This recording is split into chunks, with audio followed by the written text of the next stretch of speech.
Why don't we look back a little bit at the sentence that came in just a couple of days ago? It was that crashing 40-year sentence. I'd like to hear your thoughts about that and what lay behind it, and whether you think it's going to actually stand up to an appeal.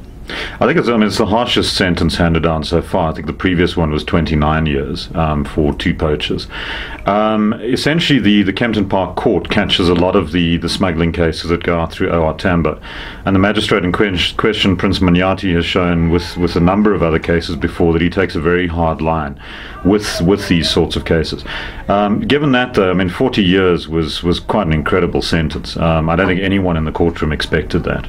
Do you think that this is some kind of a milestone in that fight? Do you think it's going to have some real effect, some ripples through the poaching world? I think it sends a very strong message, point one. Point two is it has a disruptive effect on this particular syndicate. It's disrupted the entire network that they put in place over a number of years, and I think it's made it very difficult for them to operate. But, you know, taking that into account, the syndicate itself is still functioning in Laos. The head of the syndicate, Vishay Keersavang, has been recorded by undercover investigators as recently as a few months ago, talking about how he would go about getting more rhino horn, you know, the prices that he's prepared to pay. There are still lion bones going out to the company in Laos. So their activities are still on the go, but I think it has actually disrupted them. What do you think is going to happen here?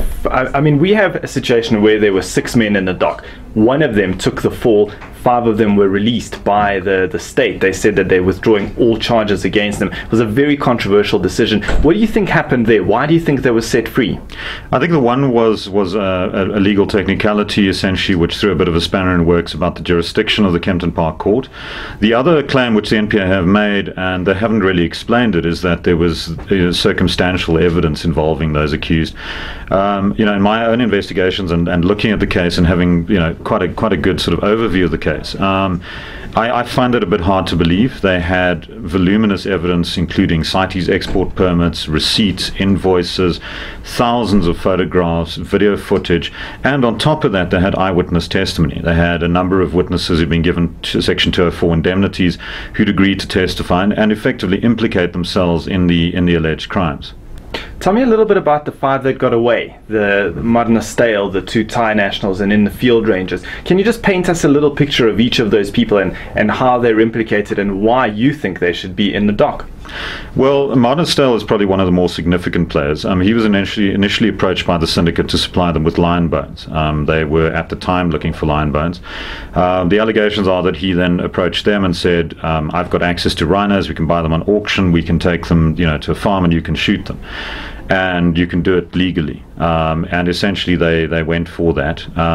What then happened was that process allegedly became corrupted. They realized that they could shoot a number of rhinos if they had a steady stream of hunters. Essentially the rules are 1 rhino per hunter per year.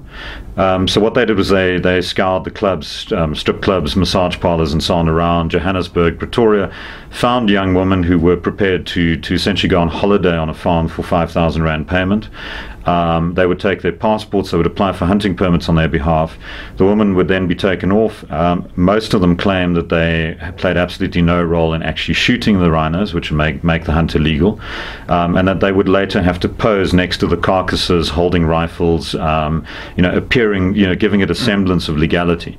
And you can see in some of the photographs that, you know, a number of the women are so tiny that they can barely hold those rifles. So he's the one figure. There was Harry Claessens, who was the professional hunter, who accompanied Stale and the Thais on a number of these hunts. Who had turned state witness. He's one of the Section 204 witnesses. There were 2 farm labourers who worked for Stale, and then there was someone called Punpitak Chunchom. And Punpitak was essentially the local runner, as it were, well, the man who headed up the syndicate's local operations. He reported to Lemtongthai. And, you know, as far as I'm aware, he's been given his passport back and he'll probably leave the country quite shortly. So that, you know, there's no chance of him being recharged.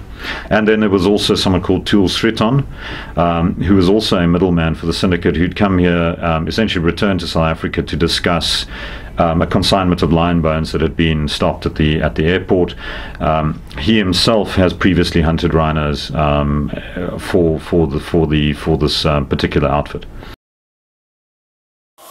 Eyewitness News, in touch, in tune, and independent. For the latest, log on to ewn.co.za or ewn.mobi.